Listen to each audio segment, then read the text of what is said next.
Hello, welcome to Callum channel. My channel updates Liverpool news today. If this is your first time watching the video, don't forget to click subscribe.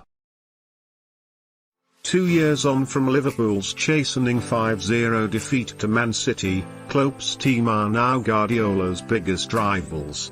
It was difficult to imagine how Jurgen Klopp can achieve his ambitions if his side are going to defend this generously.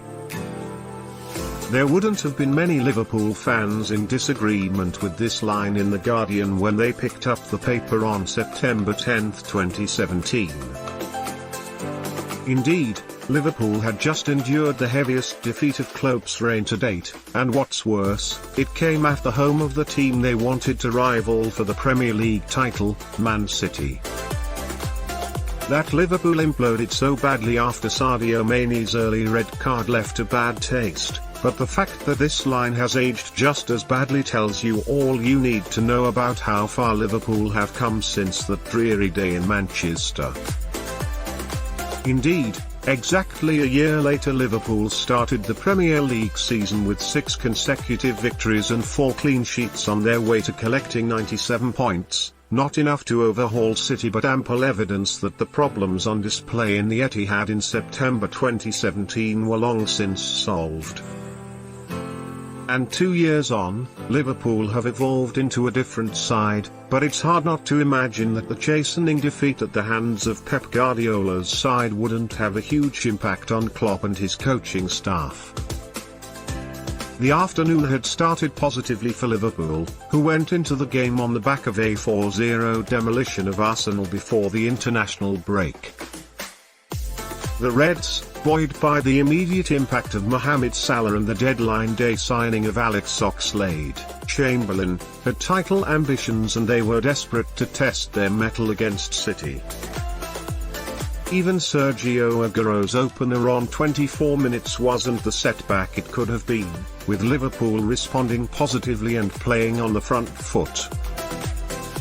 But the game changed in the 37th minute. Mane left it all on the line when he challenged City goalkeeper Ederson for a high ball and ended up kicking the Brazilian in the face. Klopp didn't think it was a red card, but referee John Moss did and Mane was swiftly given his marching orders. Liverpool crumbled. Gabriel Jesus doubled City's lead before the half-time whistle and the hosts turned the screw in the second half. Salah had missed several chances in the first half and Klopp made the decision to take him off at half-time and bring on debutant Oxlade-Chamberlain, but City were just too good. Jesus netted his second 8 minutes after the restart and Leroy Sane emerged from the bench to grab a brace of his own.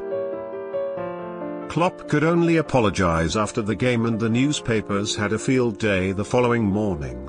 Liverpool's spirit was questioned for the first time since Klopp took charge, and while the Liverpool manager put on a brave face, preferring to label it as just one of those days, privately he'll have known there were issues. The Reds would win just one of their next 5 Premier League games, culminating in a 4-1 thrashing by Tottenham at Wembley. It would prove to be a watershed moment. Liverpool's style would soon change, but to do that Klopp also needed a change of personnel. The Reds boss had missed out on Virgil van Dijk in the summer of 2017, with Liverpool forced into an embarrassing apology to Southampton after accusations of tapping up the Dutchman.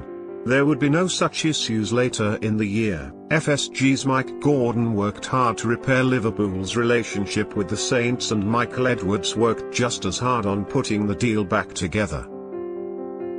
By late December Van Dijk was posing with a red shirt next to his Christmas tree.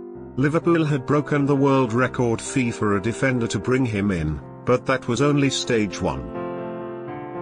The Reds would do the same to convince Roma to part with Alisson Becker, and by the time September 2018 rolled around, Klopp's team were able to combine the gung-ho attack with a newfound maturity.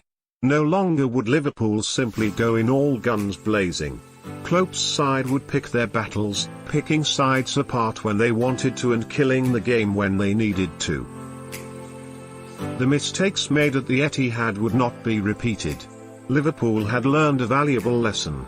97 points followed and Liverpool were European champions by June 2019. Now, 2 years on from that chastening defeat, the game remains Klopp's heaviest loss. It's a day most Liverpool fans would like to forget, but it's one the Reds may have learned the most from. Klopp and his team have long since put it behind them, but it remains a marker to show how far they've come since then.